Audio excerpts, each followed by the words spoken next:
우리가 지금 이스라엘 시리즈를 세 번째로 지금 하는 오늘인데요.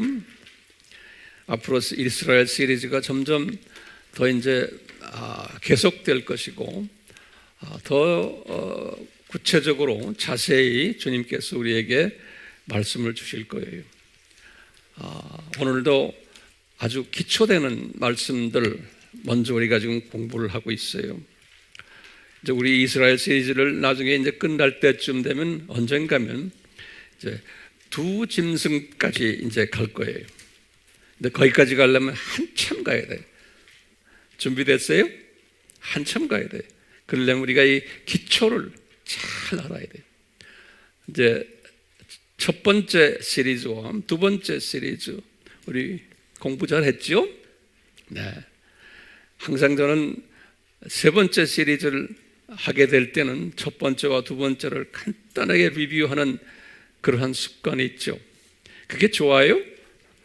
예. 어떤 분은 그 댓글에다가 그렇게 썼더라고요. 목사님, 리뷰를 해주시니까 너무나 좋습니다 하고.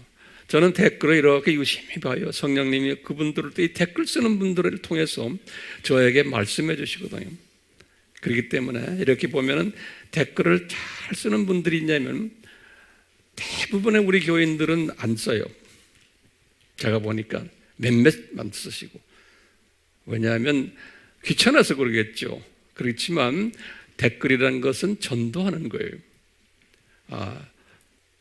그 하트가 있어야 돼요. 이 댓글은 내 이름 날리는 것도 아니고 거기엔 자기 이름도 안 나오잖아요. 댓글을 통해서 내가 쓰는 댓글이 성령님이 나를 통해서 하시는 말씀인 누구든지 듣고는 그걸 보고는 어떤 깨달음이 오도록 하는 여러분들을 사용하시는 거예요. 우리 AMI의 그 댓글은요, 뭐 누구 자랑 때문에 하는 게 아니잖아요. 그렇기 때문에 정성 들어서 댓글을 쓰시고, 그리고는 어떤 분이 질문이 오면은 거기에 대한 대답도 금방금방 해주시고. 지난번 보니까 어떤 한 분이 왜 여호와가 예수님입니까? 라는 질문을 던졌어요. 기억나세요? 여러분들 보세요. 우리 댓글들 왜 반응들이 없어요? 그러니까 거기에 두 사람이 탁 댓글을 달아줬어요. 근데 첫 댓글을 단 분을 내가 딱 읽어보니까 내 마음에 탁 차지가 않아요. 그런데 두 번째 댓글을 단 분이 제 마음에 차는 댓글을 적었어요. 왜 구약의 여호와가 예수님입니까? 라는 질문에 얼마나 이 질문이 많아요, 사람들이. 거기에 대한 댓글을 저는 기대하기를 우리 교인들 적어도 한 절반 정도는 막 들어와서 할 걸로 기대했어요. 그런데 제가 좀 심한 말 할 거예요. 한 맹꽁이도 없어요. 그걸 배워서 뭐랍니까, 여러분들? 잔소리 하지 마세요. 이 하트가 없어. 보면요, 나만 알고 간 나만이야, 나만. 이것을 깨버려야 돼요. 저 답답해요.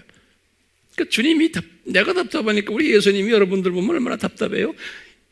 예수님이 그러니까 이 친구들 그냥 지 좋은 것만 받아먹고 다른 사람과 나누는 것은 인색하구나, 뭐 그렇게 하지 않겠지만 적어도 댓글에 그것을 보여줘야 되잖아요. 세상 사람들 댓글 보세요. 수백 개, 수천 개가 막 들어와. 세상 사람들의 메시지에. 그리고 댓글에다가 내 자랑하는 이야기야. 내가 아는 것을 남한테 보여주기 위해서인가 하네. 엔커리지 해주고 사람들을 도와주고 이걸 하기 위해서 댓글하는 거죠. 한번 해봅시다. 제가 이것을 그렇게 부탁을 해도 가끔 한 번 하고는 또 안 해요. 이 뭐냐면 이분들이 생각이 딴 데 있구나. 그게 제 눈에 보여요. 이분들 그럴 때마다 제가 이 메시지를 내가 전하면서 아이고, 제가 이런 메시지를 전해야 이게 무슨 의미가 있을까 이분들에게 하는 생각이 들어요. 근데 알다시피 우리 교회 교인이 아닌데 열심히 댓글 달면서 엔커리지 해주고 하는 분 있죠. 난 그분이 누군지도 몰라요. 우리 교인이 아니에요. 근데 그런 자매를 보면은 분명히 여자 같은데 그런 자매를 보면은 예수님이 얼마나 기뻐하시겠어. 그런 자매의 자녀들을 예수님이 얼마나 기뻐하시겠어. 네? 전 블레싱 해줘요, 그런 사람들은. 오늘 말씀 계속 봅시다. 제가 이 시리즈 첫 번째는 제목을 뭐라고 했던가요? 이스라엘이 창조 목적 학교의 조교팀이다, 이렇게 했죠. 네. 두 번째는 뭐라고 했어요? 예정적 카이로스의 불리움을 받은 조교팀장 아브라함, 이런 메시지로 우리가 나눴어요. 그럴 때마다 항상 우리가 이런 질문을 했죠. 이 세상은 창조 목적 학교다. 그래서 우리가 창조 목적 학교가 어떻게 구성되어 있는가, 거기에 교장 선생님 계시고 부교감 선생님 계시고 거기에 교사들도 있고 학생들도 있고 또 교육 방법은 역기능적 교육 방법을 사용해서 주님이 어떻게 사용하신다라는 이야기를 우리가 쭉 공부했어요. 이럴 때마다 하나님이 공부하는 학생들을 위해서, 학생은 누굴까요? 이 세상에 99.9%의 하나님의 자녀들이에요. 하나님의 자녀들 중에 99.9%의 하나님의 자녀들을 위해서 약 1%도 안 되는 하나님의 조교팀을 선정해가지고, 그게 이제 이스라엘 사람들이에요. 이분들이 현장에서 시청각 교육 방법을 통해서 우리에게 창조 목적의 절대성과 이 중요성을 가르쳐주는 그러한 일을 하나님이 계획하시고 진행해 오셨다라는 이런 이야기를 우리가 나눴어요. 이럴 때 이 조교팀의 팀장이 아브라함이다, 우리 이렇게 공부했어요. 이 아브라함은 잘나서가 아니고 하나님의 주권적, 예정적, 일방적인 하나님의 뜻에 따라서 선택받은 분이, 그렇기 때문에 예정론이, 하나님의 주권론이, 이분이 잘나서가 아니에요. 그러니까 이 하나님의 그 뜻은 모든 게 예정이, 이제 아브라함을 부르는 걸 봐도 우리가 알 수가 있어요. 이 사람은 어떤 배경을 가졌나? 노아의 세 아들 셈, 함, 야벳 중에서 셈 후손으로 해서 노아의 10대 손으로 태어나게 디자인되어 있었어요. 그런데 이분이 어디에 살았나? 오늘날 이락 남쪽의 메소포타미아 지역, 그것을 우리가 갈대와 우르라고 그래요. 사도행전 7장 2절에는 스데반이 설교하면서 그 지역을 메소포타미아 지역이라 그랬어요. 갈대와 우르, 남이락 지역이에요. 이제 여기에 살았던 분이었어요.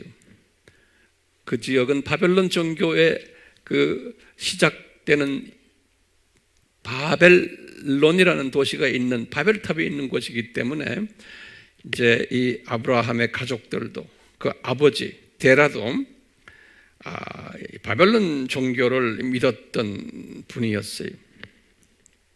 이런 부모 밑에서 이제 아브라함이 이제 태어나고, 이분이 태어난 연도가 2166년이죠. 우리 다 알죠? 2166년 주전이 주후에 주전이죠. 66년 태어났는데 이제 언제 결혼했는지 모르지만 이제 사라와 이제 결혼을 했어요.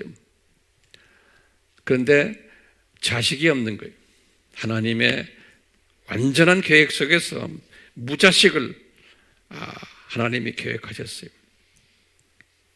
그리고는 그냥 농사 지으면서 아버지의 그 농장에서 가축을 키우면서 이제 평범한 동네 아저씨의 모습으로 아브라함이 삶을 살게 주님이 이렇게 디자인하셨어요.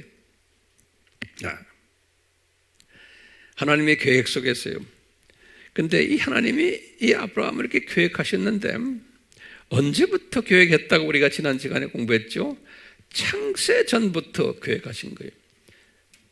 그래가지고 크로노스라는 시간 우리 생각나죠? 크로노스라는 것은 그냥 쉽게 말하면 역사적으로 점진적으로 발전하면서 가는 하나의 시간이에요. 준비 시간이에요. 그냥 지나가는 게 아니고 항상 준비하는 어떤 목적을 위해서 카이로스라는 그 때, 그것이 모든 목적이 있다 그랬죠. 우리 지난 시간에 공부했죠. 그런데 그 목적은 속에 뭐가 깔려 있어요? 하나님의 즐거움, 기쁨이 숨겨져 있는 목적이라. 우리 기억이 나시죠? 그 목적을 향해서 크로노스라는 그 과정을 쭉 지나다가 카이로스라는 한때 딱 오는 거예요. 그래서 하나님의 그 카이로스의 때가 되었을 때 우리 여호와께서 아브라함에게 나타나신 거예요. 아브라함에게. 그래서 아브라함에게 나타나셔서 하신 말씀 뭐죠? 창세기 12장 1절이죠. 네 가지의 명령을 내렸어요. 네 가지의 명령. 순서대로. 뭐냐면 아브라함아, 내가 누군데 너 고향을 떠나라. 첫 번째 명령이 고향을 떠나라. 두 번째 명령은 내 친척들을 떠나라. 오늘 중요한 메시지이기 때문에 하나하나 잘 정돈하셨으면 좋겠어요. 성령님이 이렇게 도우실 거예요. 제가 나름대로 주님께 기도를 많이 하고 이 단에 섰거든요. 그래서 여러분들에게 주님이 역사하실 거예요. 첫째 조건이 뭐였어요? 명령이 고향을 떠나라. 두 번째는 친척을 떠나라. 세 번째는 내 부모를 떠나라. 근데 어머니에 대해서는 전혀 이야기가 없어요.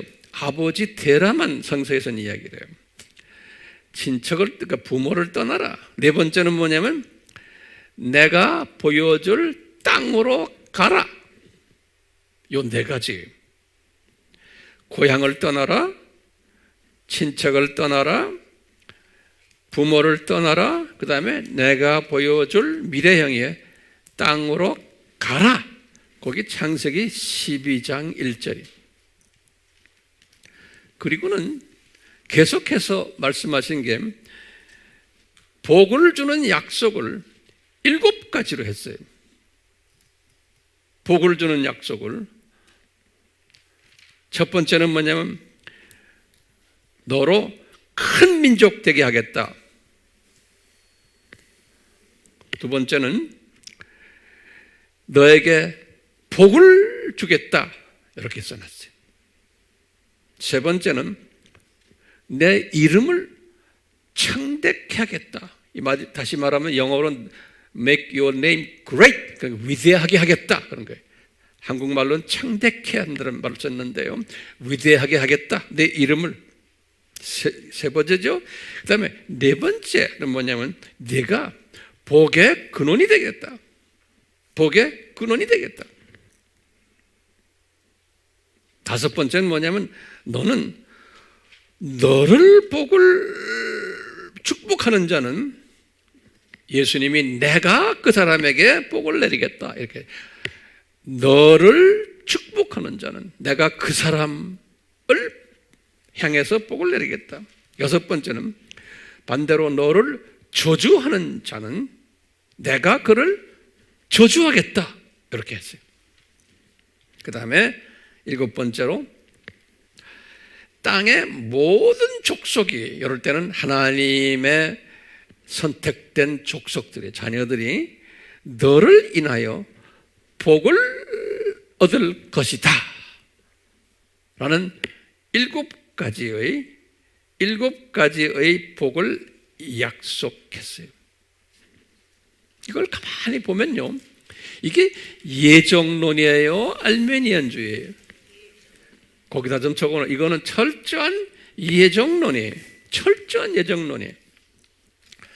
제가 예전에 아바에서 가르칠 때니까 선교적인 측면에서 이 말씀을, 요 복을 우리 상단복이라고 그러고 하단복이라고 그랬죠. 기억나시죠? 상단복은 유대인들이 복을 받는 거고, 그 유대인들을 통해서 하단복이라는 것은 이방인들 모든 족속들이 복을 받는다. 이게 선교적인 측면에서는 이 말씀을 이렇게 해석을 해요. 그것은 제가 이제 때가 되면 또 다시 설명하겠지만 오늘은 이 정도로만 알고 계세요. 자, 이게 지금 몇 가지예요? 첫 번째 몇 가지 명령이에요? 처음에 네 가지 명령. 이 네 가지 명령은 우리가 다른 말로 표현하면 디아스포라 명령이에요. 디아스포라 명령이에요. 너 떠나서 디아스포라 되라. 이 마지막, 그 다음에 일곱 번째의 복은 너는 이런 복을 받겠다. 복 약속한 거예요. 그러면요, 아브라함이 이 말씀을 받고는 어떻게 반응했을까요? 아브라함이 이 말씀을 받고는 어떻게 반응했을까요? 이제 제 생각엔 이래요. 분명 이 아브라함의 입장에서 보면 전혀 예기치 못했던 사건이, 예기치 못했던 말씀이에요. 그렇기 때문에 아브라함의 첫 반응은, 우리가 처음에는 이분이 대단히 놀랬을 것이다, 또 의아했을 것이다, 또는 어쩔 줄 몰랐을 것이다. 그러니까 혼자 감당하기에는 벅찬 내용이다 라고 생각했을 거예요. 그러니까 아브라함이 이렇게 쫙 그 말씀을 보니까, 아, 이건 내 개인 문제가 아니구나, 이거는 이 가족 문제구나, 나만의 문제가 아니구나. 특히 이 문제는 내가 우리 부친 되는 데라와 상의해야겠구나. 내 혼자 결정할 문제가 아니구나. 요거 꼭 노트에다 적어 놓으세요. 이것은 굉장히 중요한 얘기예요. 이분의 입장에서는 그 가부장 제도 안에 있는 그러한 문화권에서는 이것을 예수님한테 이분이 받았지만 이것을 자기 스스로가 소화할 수 있는 내용이 아닌 거예요. 왜 가족을 떠나야 되고 친척 떠나야 되고 고향 떠나야 되고, 지금 아버지 밑에서 장남으로서 지금 가족에 충실한 입장인데, 거기에 장가는 같지만 아직 자녀도 없는 부모에게 좀 미안한 그러한 감이 있는 입장인데, 이렇게 명령이 떨어지니까 분명 아브라함이 상당히 당황했을 거예요. 아브라함이. 그렇기 때문에 이분이 아버지에게 분명히 가서, 아버지, 제가 지금 여호와라는 다른 종교의 신이 나에게 오셔가지고 이렇게 말씀했습니다. 왜냐하면 아브라함도 그렇고 데라도 그렇고 바벨론 신을 섬겼던 분들이에요. 그렇기 때문에 타종교의 신이 나한테 와가지고 이렇게 말씀하십니다. 그런 거예요. 이렇게 말씀하시고는 조금 있다가, 이제 우리 추측이에요. 조금 있다가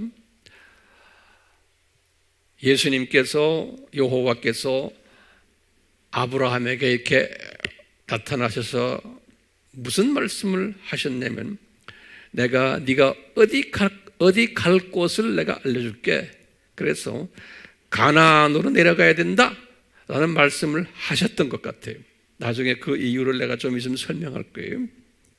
가나안으로 갈 것을. 그래서 나중에 이분이 아버지에게 이 말씀까지 하셨던 것 같아요. 아버지, 우리가 분명 최종 종착지가 가나안인 것 같습니다. 이렇게 말씀하셨던 것 같아요. 어떻게 그것을 아느냐? 좀 있으면 제가 그것을 알려드리려고 그래요. 이제 창세기 11장 31절에 보면요, 31절에 보면 그 내용이 나와요. 그러니까 떠납시다 할 때 아브라함이 주동이 돼가지고 떠나지를 않았던 거예요. 왜냐하면 아브라함이 아버지에게 이거 다 보고를 드린 거예요. 보고를 드리니까 어디까지 가는 것? 가나안까지 가는 것까지 이제 데라가 다 안 거예요. 이방 신이 와가지고 이렇게 자기 가족에게 명령을 내리는 것을, 근데 주님께서는 이분들의 마음을 감동을 시켜가지고 하나님의 절대적인 주권 속에서 이 순간에 데라가 종교를 바꾼 것 같아요. 이분이 바벨론 종교를 포기하고 이제 여호와 하나님의 종교로 바꾼 것 같아요. 그러니까 그때부터 순종을 했던 것을 우리가 알 수 있어요. 근데 순종을 하는데 아브라함이 순종한 것보다 집안의 어른 되는 데라가 순종한 것 같아요. 그러니까 하나님이 데라에게 은혜를 베푸신 거예요. 오늘은 이 데라에 관한 이야기를 제가 집중적으로 말씀드리려고 해요. 분명히 모세가 이 창세기를 기록하실 때 어떻게 기록했냐면, 여기 창세기 11장 31절에 보시면 11장 32절에 데라가, 여기 데라가 그래요. 여기 중요해요. 데라가 그 아들 아브라함이 아니에요. 아브라함이죠. 아브라함과 하란의 아들 롯과 아브라함과 데라가 아브라함과 롯과 그 아내 사레를 데리고 갈대와 우르에서 떠났다 그랬어요. 그러니까 누가 앞장서서 떠난 것으로 기록이 되어 있어요? 데라예요. 그러니까 분명 아들이 아버지 데라에게 다 리포트한 거예요. 보고를 한 거예요. 그러니까 아버지가 결정한 거예요. 그래, 분명 예수님께서 데라에게 구체적으로 나타나심이 틀림없어요. 그러니까 데라가 결정한 거예요. 데라가. 그래가지고 요 우르에서 데라가 이제 떠나려고 하는데 어디를 가야 돼요? 요 가나안으로 가게끔 되어 있는 거예요. 가나안으로. 그러니까 여기는 지름길이에요. 그런데 예수님께서 데라에게 말씀하셨던 것 같아요. 데라야, 떠났는데 뭐라고 그러냐면 이쪽으로 가나안으로 직접 가지 말고 저 위에 하란으로 올라가라. 그래서 이분이 그대로, 이 하란은 이 우르에서 하란까지는 약 한 1000km 정도 돼요. 1000km, 굉장히 먼 거리예요. 그 당시에 말을 타고 그 가족들 데리고 저 멀리 저 위로 올라간 거예요. 우회로선을 택하시곤 올라갔던 일. 데라의 행동이 그렇게 기록이 되어 있어요. 그런데요, 대부분의 성경에서는 이런 식으로 기록이 안 돼 있어요. 지금 창세기 11장 31절에는 데라가 가족들을 데리고 간 걸로 돼 있죠. 그래서 제가 칠판에다 적어 놓은 거예요. 그런데 이제 스데바니 같은 사람이 대제사장 앞에서 설교하는 장면이 사도행전 7장 장면이에요. 거기에 2절, 3절에 스데바니가 이제 성령 충만해서 설교하는 장면에 보면은 스데바니는 데라 이야기는 없고 아브라함이 순종해 가지고 떠났다라고 써 있어요. 아브라함이. 그러니까 일반적으로 사람들은 볼 때 우리 크리스찬들도 성령님께서는 이 데라를 숨겨 놓으셨어요. 그리고 아브라함이 다 한 것처럼 돼 있어요. 근데 제가 오늘 여러분들과 나누는 것은 하나님께서 이 창조 목적 학교의 조교팀의 팀장 되는 아브라함을 세우는 데 있어서 가장 중요한 역할을 한 분이 누구냐면 데라인 거예요. 이 데라라는 이분은 주님이 어느 정도 자기 할 일을 탁 마치고 쓰신 다음에 이분은 숨겨 놓으셨어요. 데라는 이 데라를 우리가 이렇게 잠깐 보면요, 여기다 제가 이 도표를 그려놨어요. 여러분과 성서 그냥 읽어서는 이게 소화가 안 돼요. 그렇기 때문에 제가 이게 도표를 그려서 도표 속에서 여러분들 오늘 좀 공부할 게 있어요. 여기 보시면 데라가 딱 있어요. 이 데라는 누구예요? 누구의 후손이? 노아의 아들 셈의 후손이죠. 그러니까 노아의 몇 대손이? 노아의 9대손이. 그렇죠? 노아의 9대손이고 아브라함이 이제 10대손이고. 그렇죠? 그런데 이 9대손 데라가 대단히 중요한 사람이에요. 아브라함이라는 이 창조 목적 학교의 팀장을 만들기 위해서 데라의 기능이 대단한 거예요.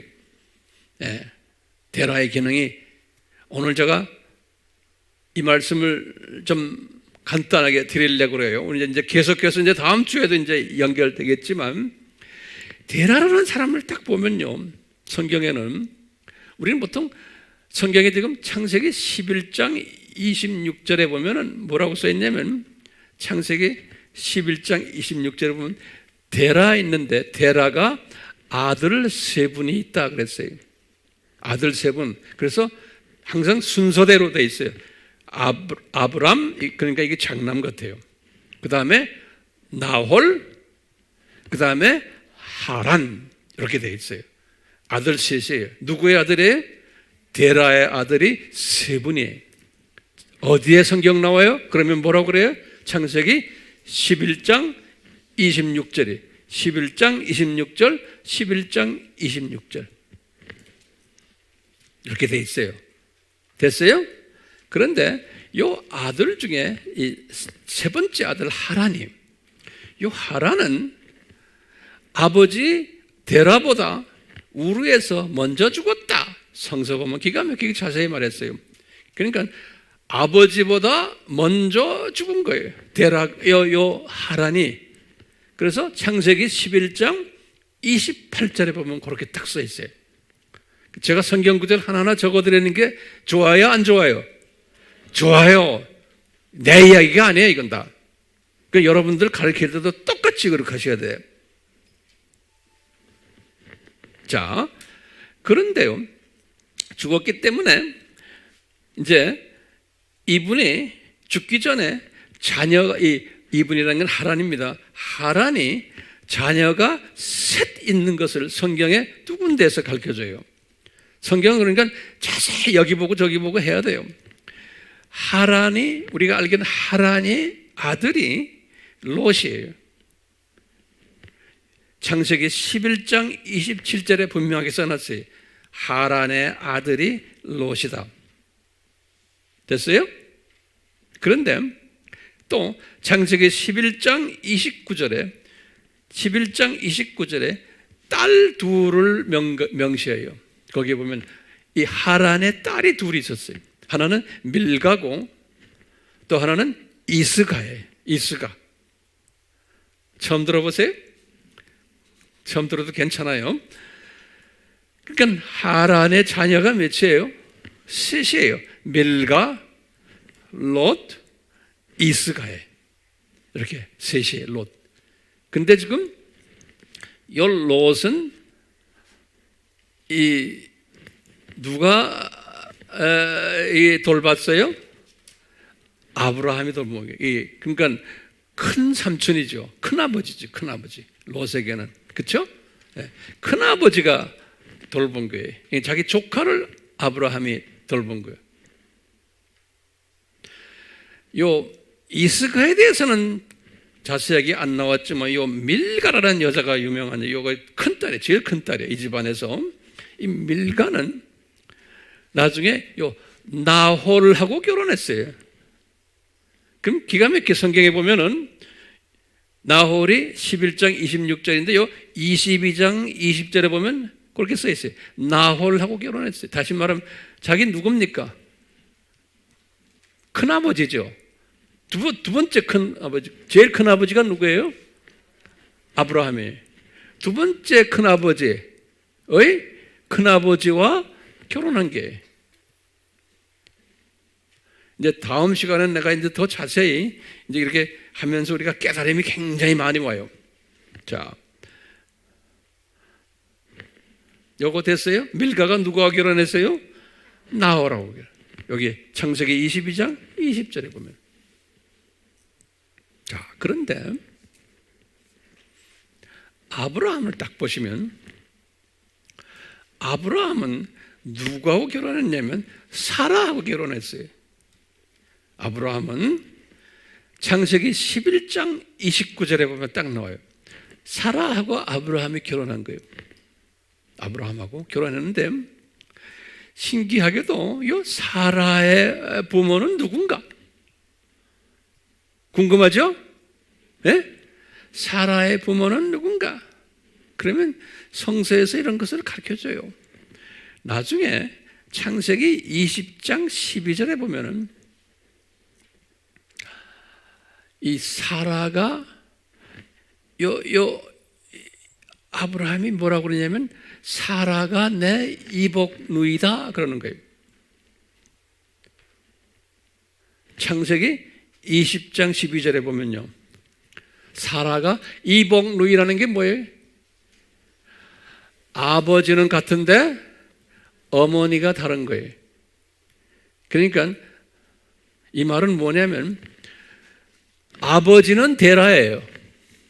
아버지는 데라인데 이 데라가 부인을 두 여자분을 갖고 계셨어. 첫 번째 아내가 있었고 두 번째 아내가 있는데 우리 짐작하기를 첫 번째 아내에게서 난 자녀들이 아브라함, 나홀, 하란인 거예요. 됐어요? 두 번째 아내에게서 난 자녀가 사라예요. 사라. 그래서 사라와 아브라함은 무슨 관계예요? 그러면 어머니 배만 다르지 아버지는 같은 관계예요. 제 말 됐어요?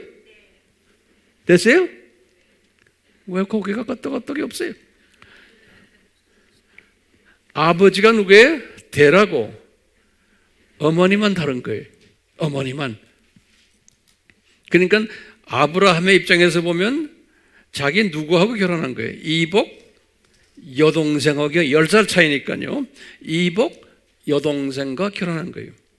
그래서 이제 요 아브라함이 우리가 다음에도 이야기 나오는데 애굽에 갔을 때 내 여동생이다 그랬죠.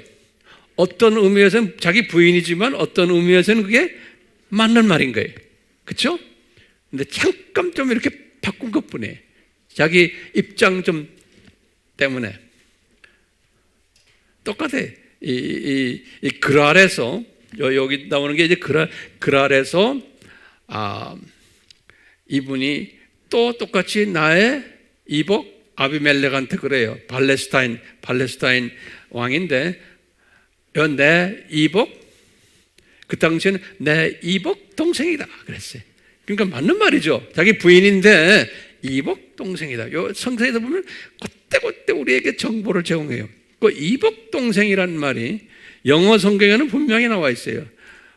어머니가 다른 어머니 배가 다른 아버지는 같은데 아이다. 이렇게 써놨어요. 그걸 이제 그렇게 적어놨어요. 아주 분명하게 원어에 보면요. 그렇기 때문에 다시 정리해요. 아브라함과 사라는 무슨 관계예요? 아버지는 한 아버지인데 배가 다른 오빠와 여동생이에요. 그것은 우리말로 말하면 근친 결혼이죠. 그렇죠? 예. 왜 근친 결혼을 하나님이 허락하셨을까? 이게 질문인 거예요. 우리 지금 봤죠? 나홀하고 밀가하고도 그런 거예요. 예. 나중에 이제 우리가 설명했지 이 밑에 후손들 이야기는 내가 다음 시간에 다음에 또 할 거예요. 그래서 이게 흘러나오면 여기도 이 후손들 내려오면서 어떻게 이스라엘 민족을 만들었느냐, 어떻게 아랍 민족을 만들었느냐. 예. 이게 지금 이 테두리 안에서 우리가 이제 좀 있으면 이제 소화가 되게 돼 있어요. 그러니까 이 밑으로 이제 이스라엘 족속이 나오고 아랍 족속이 나오고 또 에돔 족속이 나오고 암몬 족속이 나오고 하는 이 모든 족속들에 거기에 뿌리가 누구니? 뿌리가 누구예요? 제일 위에 계신 분이 요 데라인 거예요. 성서에서는 이 데라가 중심 인물이에요. 우리가 이스라엘 공부할 때는요. 그랬어요. 근데 우리는 아브라함이 중심 인물로 보지만 아브라함은 어디까지나 하나님의 그분을 잡아다가 이 조교 팀장으로 세운 것뿐이지. 조교 팀장으로 세우는데 조교 팀장 외에 또 다른 부조교들도 있는 거예요. 부조교 팀들도. 그때 이 모든 조교 팀의 큰 아버지가 누구냐면 누구예요? 데라인 거예요. 그러면 이제 우리가 이런 질문을 하는 거예요. 성서에는 특히 여기 보면 모세에게 말한 거예요. 레위기 18장 9절에 레위기 18장 9절에 그건 한 500년 후에요. 모세에게 이런 말씀하시는 거예요. 모세야, 근친 결혼은 안 된다. 그런 게 레위기 몇 장 몇 절에 18장 9절에. 그러니까 성서는요, 실제로 근친 결혼이 여기에 지금 보이는데 근친 결혼은 하면 안 된다 그랬어요. 그렇기 때문에 이 초창기에는 근친 결혼을 의도적으로 허락하신 것 같아요. 제가 볼 때. 왜냐하면 이 데라의 그 DNA가 밑으로 쫙 흘러나가는 거예요. 그래가지고 이 데라의 DNA가 이 세 아들들 또 이 며느리들 딸들 쫙 흘러나가면서 이제 이 청조 목적 학교의 조교팀을 구성하는 거예요. 예, 조교팀 구성하는데 상당히 중요한 게 이 잡종들이 끼지 않도록. 그래서 데라에게 블레싱 내려가지고 그 피들이 이렇게 흘러 내려왔던 것을 볼 수가 있어요.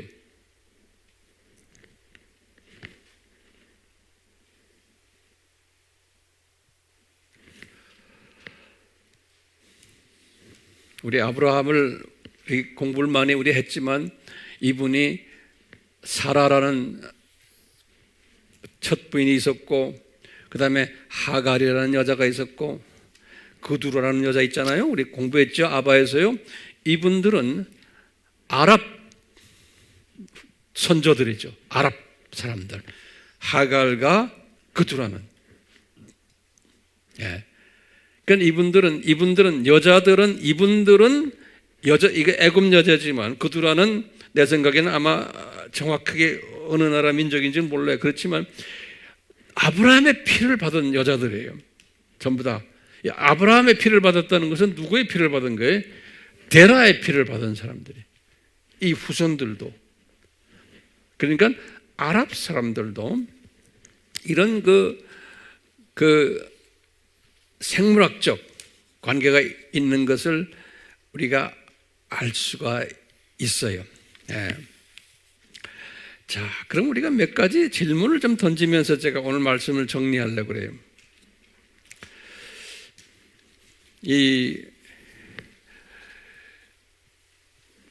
왜 주님께서는 아브라함을 데라에게서 태어나게 하시고 또 밑에 동생들도 저렇게 있고 사라라는 여자도 이복 누이 동생으로 해서 결혼을 시켰을까? 이게 이제 우리 질문 중에 하나고요. 그 다음에 이제 나중에 우리가 질문하겠지만 왜 데라가 이 가족들 데리고 가나안으로 가려고 하는데 갑자기 하란으로 가도록 했는가? 그래서 이분이 하란으로 올라갔던 거예요. 자, 그런 질문을 먼저 우리가 한번 던져놓고는 그 다음에 제가 예전에 아바에서도 항상 이야기했지만 예수님이 이분들을 고향에 방문하셔가지고 이분들이 떠날 때, 지금 떠날 때 언제 떠났냐? 그거 좀 적어보세요. 언제 떠났냐? 라고 이제 물어볼 때 다시 말하면 아브라함이 몇 살 때에 떠났느냐? 라는 질문을 던지는 거예요. 왜냐하면 성서에서는 아브라함이 가나안에 도착했을 때 75세라고 그랬어요. 요거는 창세기 12장 4절에 정확하게 가나안에 도착했을 때 나이는 나와요. 70 몇 세예요? 75세예요. 그런데 고향을 떠난 때의 나이는 성서에는 기록이 없어요. 예, 궁금한 거예요. 그러니까 항상 그럴 때마다 이제 추측하는 것들이 있어요. 우리만이 아니고 2000년 전에도 이 성서학자들이 이런 걸 추측하는 거예요. 이거 어떻게 몇 살 때일까? 그럼 보면요, 이 추측하는 게 저 먼저 이스라엘 역사를 1세기 때에 집중적으로 역사를 기록한 요세푸스라는 사람 있죠? 우리 알죠? 1세기 때 그분은 37년이나 이때 태어나가지고 한 100년까지 살은 사람으로 기록이 되어 있어요. 요세푸스. 유명한 분이에요. 이 사람은 기독교인은 아닌데 이스라엘 유대 역사가로 유명한 사람이에요. 이 사람의 추측에 의하면 약 한 65세 때에 떠나지 않았나라고 그냥 추측하는 거예요. 그리고는 또 약 한 300년 후에 제롬이라는 사람이 있어요. 아주 유명한 사람이죠. 제롬이라고요. 이 제롬이라는 신학자인데 로마 가톨릭 신학자인데요. 이 사람은 342년에서 420년까지 살았던 사람이에요. 342년에서 420년까지 살았던 유명한 성서 신학자고 역사가인데 제롬이라고요. 이 사람도 추측하기를 똑같이 요세푸스처럼 65세 때 떠났다라고 보는 거예요. 성서에는 없지만 거기다 또 이분들의 이런 모든 것을 가지고 유대인들의 전통을 유대 문화에서 유대인 학자들이 전통적으로 이분들이 뭐라고 그러냐면 65세에 떠났다라고 보는 거예요. 그래서 우리가 이거 다 추측하는 거예요. 그래서 제가 아바에서 여러분들에게 65세란 말 제가 한 거예요. 그건 내가 한 10몇 년 전에 한 것 같아요. 그런 말을. 우리 아바 공부가 한 10년 넘은 내용들이죠. 근데 그 내용들이 지금도 맞아요, 안 맞아요? 기가 막히게 다 맞죠? 네. 자, 그렇다면은 거기다 좀 적어보세요.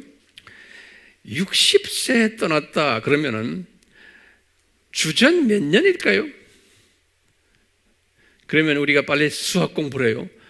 이분이 2166년에 태어났어요. 2166년에 태어났으니까 마이너스 60이에요? 플러스 60이에요? 예? 플러스요? 마이너스지. BC니까. 그러면 언제 떠난 거로 돼요? 2106년에 떠난 거예요. 2106년에. 네. 2106년에 어디를 떠났어요? 자기 고향을 떠난 게 2106년이에요. 그런데 여기에 이분이 몇 살 때예요? 60세 때예요. 그러니까 가나안에 도착한 것이 75세니까 거기에 횟수로 어떻게 돼요? 2000 거기다 75를 또 하면은 빼면 2091이 나와요. 빼면요. 그러니까 2091이 2091년이 아브라함의 75세 되는 해고 가나안에 도착한 해인 거예요. 그러면 이제 우리가 이제 계산이 나오는 게 요 아브라함이 또 데라가 하란에 몇 년 있은 걸로 계산이 나와요?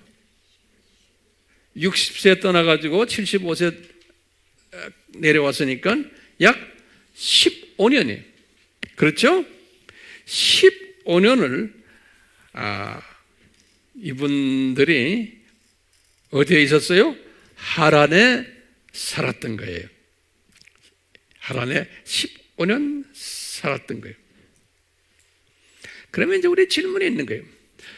왜 15년을 거기에서 세월을 보내게 했었나? 왜 15년을 거기서 급한데 우리 생각으로 생각하면 빨리 내려가서 할 일을 해야 되는데 왜 15년을 하란에 갔다라고만 이야기됐고 우리 주님께서는 우리 카이로스 크로노스의 이것을 우리가 한번 가만히 생각해 보세요.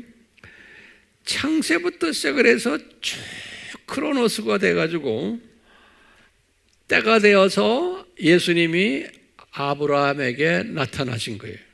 그 나타나는 그때를 우리가 카이로스다 그랬죠? 그런데 또 이분을 거기에서 불러가지고 어디로 데려가요? 하란으로 데려간 거예요. 그러니까 그때 또 조그마한 크로노스가 또 시작이 되는 거예요. 아브라함의 삶에서 이제는 완전히 종교를 바꾸고 이제는 완전히 예수님의 장중에서 이제 또 크로노스가 시작되는 거예요. 크로노스라는 건 훈련 단계, 훈련 기간. 크로노스가 시작이 돼가지고 또 때가 돼서 도착한 거예요. 하란에. 그러면서 그때 카이로스예요. 하란에 도착한 것도. 하나님의 뜻을 지금 이루기 위한 거예요. 카이로스라는 것은요. 그 순간에. 그래가지고 그때부터 또 15년이라는 크로노스가 시작이 되는 거예요. 아브라함의 입장에서 보면 또 뭘 예비하는 거예요. 예비. 그러니까 하나님은 이 크로노스라는 예비 기간, 훈련 기간이 있는 거예요. 그래서 이분이 15년 동안 무엇을 예비를 받았겠어요? 새로 종교를 이제 바꾼 거예요. 그리고 예수님과 거의 매일 만났을 거예요. 하란에서. 그래가지고 예수님이 내가 앞으로 너를 조교 팀장으로 만들 거다. 그래서 내가 너를 이제 저 가나안으로 너를 데려가서 어떻게 사용할 거다. 그런데 니네 아빠는 내가 데려가지 않을 거다. 그러니까 아빠가 죽을 때까지 205세에 죽으셨거든요. 하란에서 15년을 같이 살다가 이제 너의 아빠를 내가 충분히 장숙케 한 다음에 내가 때가 되면 너의 아빠를 불러갈 터이니 그때 내가 너를 데리고 이제 가나안으로 들어갈 거다. 그것을 쫙 설명해 줄 거예요. 그 15년 동안, 그러니까 아브라함이 허송세월을 했겠어요? 아니죠. 항상 그 시간 속에서 크로노스를 가지고 쭉 훈련받은 거예요. 아브라함이 이제 조교 노릇을 앞으로 가나안에 가서 어떻게 할 것을 다 훈련받고는, 그리고는 이제 카이로스가 돼가지고 아버지 테라를 불러가신 거예요. 그게 창세기 11장 32절에, 이 32절에 딱 그 말이 나와요.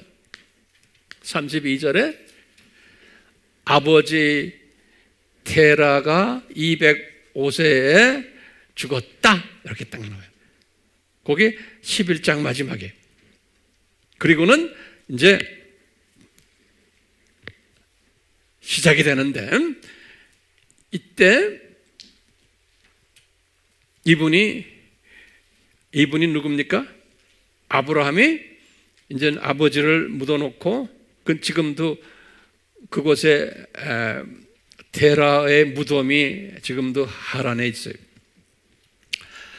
이제 그러고는 이제 또 크로노스가 시작이 되는 거예요. 그래가지고 이제 가나안으로 도착했죠. 도착했는데 이 가나안으로 도착한 이 사건, 오늘요 이렇게 우리가 가만히 보면요, 아브라함을 요 조교 팀장을 만들기 위해서 가나안으로 이제 가도록 해서 실제로 가나안에 도착한 것이 지금 75세 때인데, 이 도착하도록 길을 인도하신 분은 우리 여호와 예수님이시지만 거기에 주동 인물로 사용받았던 분이 누구예요? 데라인 거예요. 왜요? 데라의 도움이 없이는 고향을 아브라함이 떠날 수가 없었어요. 왜요?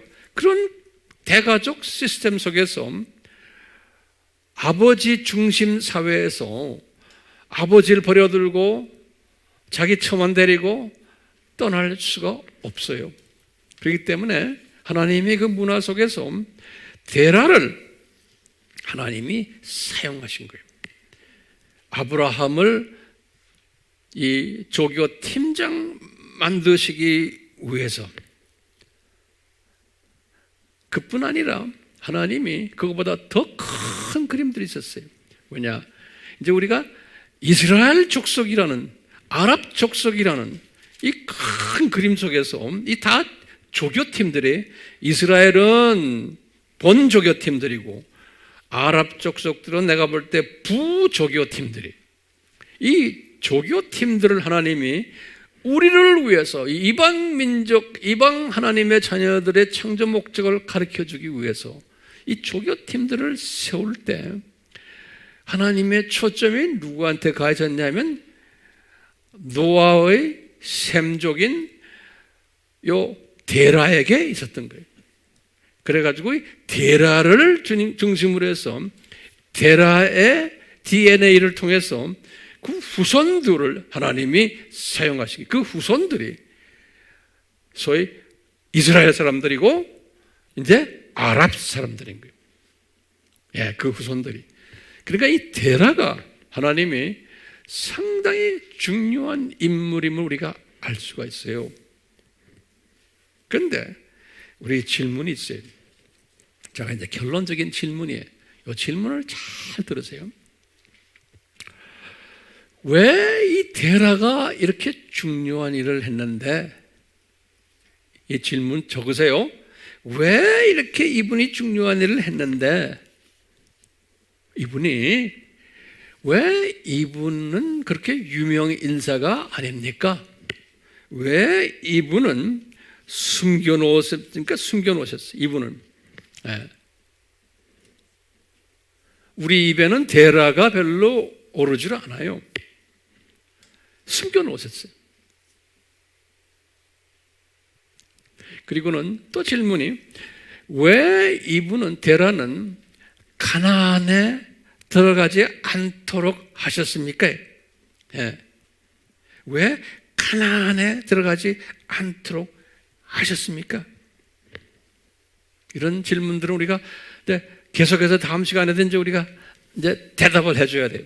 그런데 중요한 것은 하나님께서는, 우리 창조주께서는 하나님의 자녀들을 사용하실 때 한 사람을 처음부터 끝까지 쫙 사용하지 않으세요. 예를 들어서 아브라함도 하나님이 창세 전에 다 디자인했지만 175세까지 사용하시고는 끝냈어요. 네. 그리고 그 다음에 대를 또 잇게 했어요. 그렇죠? 아브라함은 만민의 아버지로서 지금까지도 유명세를 타는 사람이에요. 그 사람은.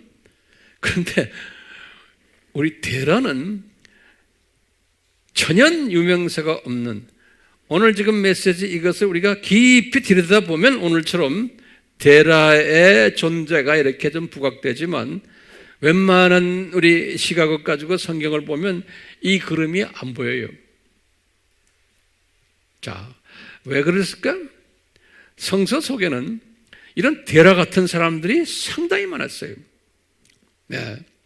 큰 인물이었는데, 큰 일을 담당하는 분이었는데, 잠깐 큰 일을, 다시 말하면 이 창조 목적학교의 조교팀을 구성하는데 파운데이션을 만드는 이런 데라를 통해서 했지만 숨겨놓으신 거예요. 그리고는 바깥에 나타난 것은 아브라함이 나타난 거예요. 그 뒤에 동생 나홀도 있었고 하란도 있었고 저분들도 뒤에서 나름대로 주어진 사명들을 다 감당했어요. 아브라함만이 아니에요.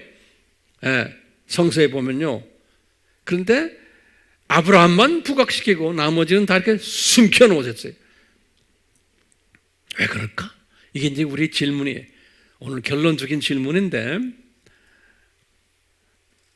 저는 여기에 대한 해답을 찾아야 돼요. 우리가 어떻게 찾아야 되냐면, 이제 바울도 이것을 로마서를 썼을 때 이제 항상 이분이 깨달은 거예요. 로마서 12장에. 우리도 이것은 내가 오늘 던지는 메시지의 결론이, 하나님의 자녀들이지만 다 하나님의 창조자로서 하나님의 자녀들을 이렇게 창조하시고는 시대별로 다르게 창조하시고 그 시대마다 그릇의 분량을 다 다르게 창조하신 거예요.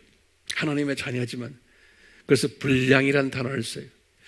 그릇의 모양도 다르게, 그릇의 사이즈도 다르게, 이 그릇의 깊이도 다르고 높이도 다르고 옆에 넓이도 다르고 길이도 다르고 다 다르게 만들어놨어요. 그러면서 그 모양 만들어 놓은 그 모양대로 필요한데 적절하게 사용하셨어요. 이 원칙이 저에게도 있고 여러분들에게도 있어요. 모든 사람들에게 다 있어요. 저는 목회자로서, 설교하는 사람으로서, 가르치는 사람으로서 나에게 이런 사명을 주고 이런 그릇을 줬기 때문에 내가 하는 거지, 저는 또 딴 거는 또 못하는 게 상당히 많아요. 여러분들은 또 내가 하는 걸 다 못하지만 또 다른 게 또 하는 게 많아요. 다들 다르게 만들어놨어요. 그런데 최소한 우리 아미 팀들은 주님이 저에게 주신 은사를, 저에게 주신 은혜를 어느 정도 공유하기 때문에 여러분들 이 아미 팀으로 던져주신 것 같아요. 안 그러면 우리 아미에서 전하는 메시지를 소화를 못해요. 서로가 은사가 다른 사람은, 그릇이 다른 사람은 최소한 여러분들과 저는 같은 사이즈의, 같은 모양의 그릇들 같아요. 그렇죠? 예.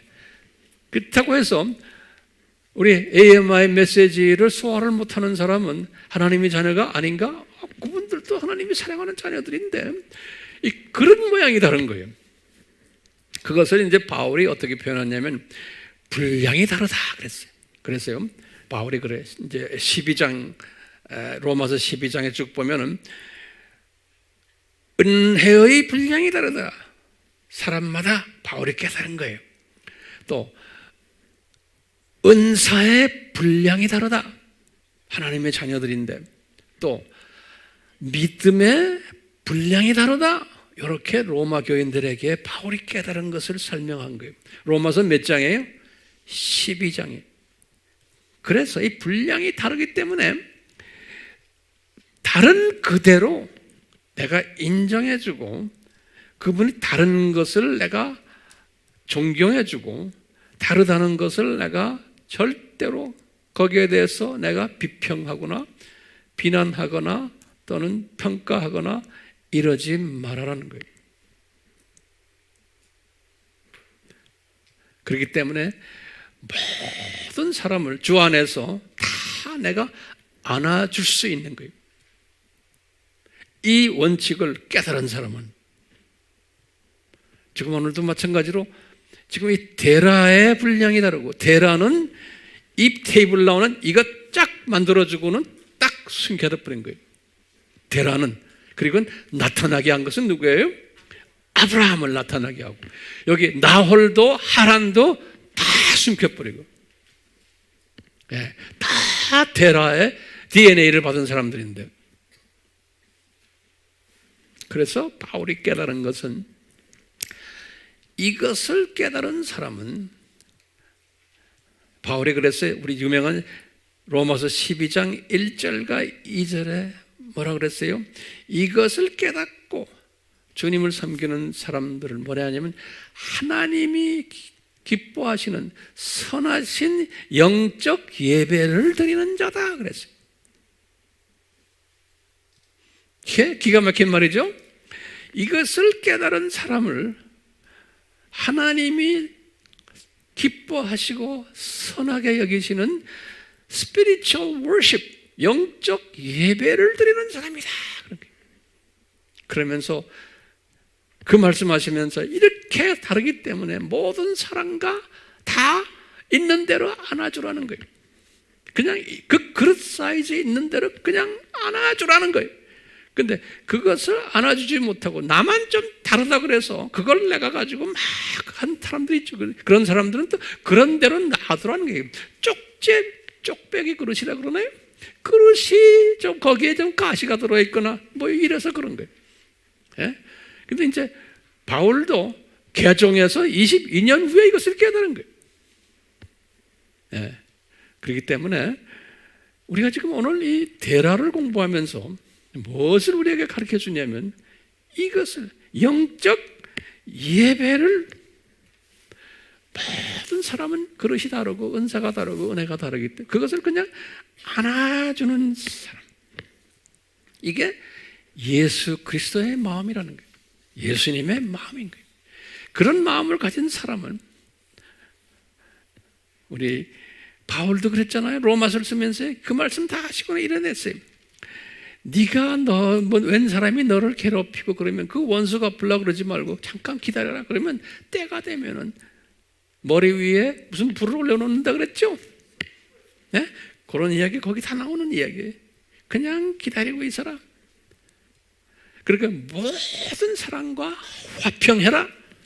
12장에 다 나오는 사람이에요. 로마서 12장에. 그러면서 이 세상을 봐라. 지금 네로 왕이 지금 저렇게 악하게 놀잖아. 13장 이야기예요. 네로 왕 저 악한 거 저거 내가 저렇게 만들어 놨단다. 이 사물을 보는, 세상을 보는 시각이 변해버리는 거예요. 저 악한 놈도 내가 만들어서 지금 저거 악하게 노는 거다. 그러니까 네로 왕에 대해서 뭐라 하지 말아라. 바울은 특히 네로 왕이 바울을 얼마나 괴롭혔어요. 나중에 68년에 그놈은 네로 왕이 바울을 순교시켰잖아요. 그런데도 바울에게 가르쳐주는 거예요. 저 양반 내가 지금 들어서 쓴다. 그 바울이 이것을 딱 깨달으니까 이 사람의 그릇이 엄청나게 커진 거예요. 바울이. 그러니까 오늘날도요.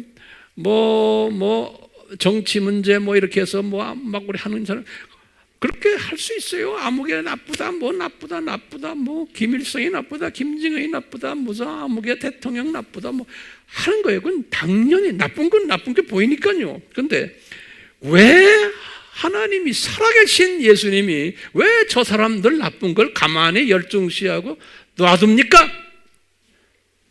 그렇게 질문을 던질 때 뭐냐면 우리가 무찔러면 된다. 아무리 무찔려고 해봐야 됩니까?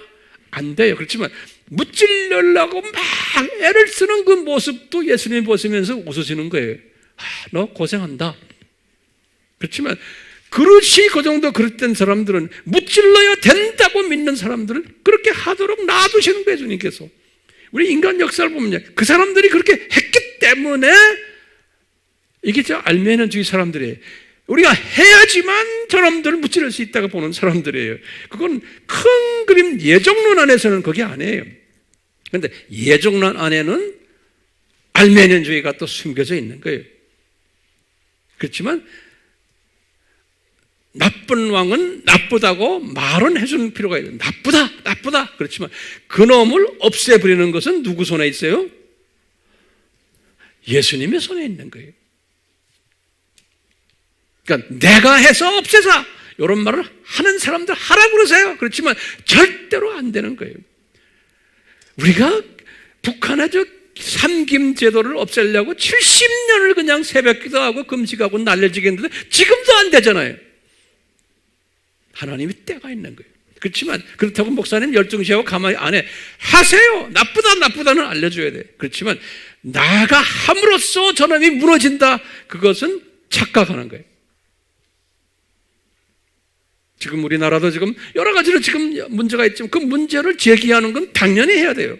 그렇지만 내가 제기했기 때문에 문제 해결이 될 거다? 그것은 착각인 거예요. 세상 사람들은 그렇게 생각할 수 있지만 하나님의 자녀들은 그렇게 생각하면 안 되는 거예요. 그러니까 국가를 위해서 기도해 줘야 되고 다 하긴 해야 되지만 하나님의 때가 있는 거예요. 제 말 소화하세요? 예. 우리가 오늘 이 큰 그림을 보면서도 마찬가지예요. 자, 그렇기 때문에 제가 한마디만 하면 뭐예요? 우리는 모든 사람을 안아주는 사람, 그리고 모든 일들이 예수님의 창중에서 운행되고 있구나. 그리고는 사람마다 은사의 분량이 다르구나. 은혜의 분량이 다르구나. 아브라함에게 주신 은혜의 분량과 은사의 분량, 믿음의 분량과 데라에게 주신 것과 여기에 나홀에게 주신 것과 하란에게 주신 것과 롯에게 주신 것과 다 하나님의 틀 안에서 지금 있는 이 유명 인사들인데 다 다르다는 거예요. 이 다른 것을 우리가 이제 매주마다 조금씩 더 이제 깊이 들어가면서 이제 공부하게 될 거예요. 그렇기 때문에 우리 주변에 여러분들 결혼한 사람들은 내 부인, 내 남편, 내 자녀들 내 뜻대로 안 되고 열심히 안 하고 뭐 아주 골치 아픈 일도 있잖아요. 그냥 위해서 기도하세요. 그렇지만 기도하는 것을 주님이 기뻐하시죠. 네가 기도했기 때문에 이게 다 변하는 게 주님이 때가 있어요. 모든 게. 그것을 믿는 사람은 항상 뭐가 있어요? 평강에 있는 거예요. 예수님께 다 그것이 무슨 예배? 예수님이 기뻐하시고 선하게 생각하는 영적 예배니라. 영적 예배. 그러니까 주권자이신 예수님의 주권을 온전히 내가 믿는 거예요. 그렇기 때문에 내가 하니까 이게 아닌 거예요. 하긴 하지만 그 주권자의 손에서 내가 하면서 막혀버리는 거예요. 아멘? 예. 오늘 이 데라 이야기, 오늘 설교 제목이 뭐였던가요? 설교 제목이 아브라함을 조교팀장으로 세우는데 조력했던 부친 데라. 그렇지만 하늘나라에 올라가면 아브라함은 수고 많이 아빠보다 많이 했겠지만 내가 볼 땐 상급도 데라나 맞먹을 것 같아요. 데라도 상급 많이 받을 것 같아요. 그렇기 때문에 우리 인간적인 측면에서는 예를 들어서 황 목사님도 풀타임으로 주님 일을 하니까 우리보다 상급이 많겠죠. 그렇게 했으면 난 좋겠지만 주님의 입장에서는 여러분들도 파타임으로 주님의 일을 할 때 이 한 여러분들도 똑같이 나하고 나눌 것 같아요. 예. 파타임이 더 힘들죠? 세상 일 하면서 하려니까. 예. 그러니까 이런 그 마음을 가지시고 이런 마음을 가져 편하게 주님을 섬기며 기쁨 안에서 섬기시길 바라요. 그래서 우리 찬양을 제가 하나 준비한 게 이제 우리 이 찬양이죠. 항상 우리 부르는 내 진정 사모하는 우리 예수님. 이 멋있는 예수님을 한번 찬양을 하면서 다시 한번 우리가 찬양을 드립시다. 주님, 우리가 이 찬양을 부를 때 오늘 메시지와 연관되고 또 역사의 주인이 되시는 예수님을 더 찬양하는 그러한 우리로서 날로 영적으로 성장시켜 주시옵소서. 예수님의 이름으로 기도드리옵나이다.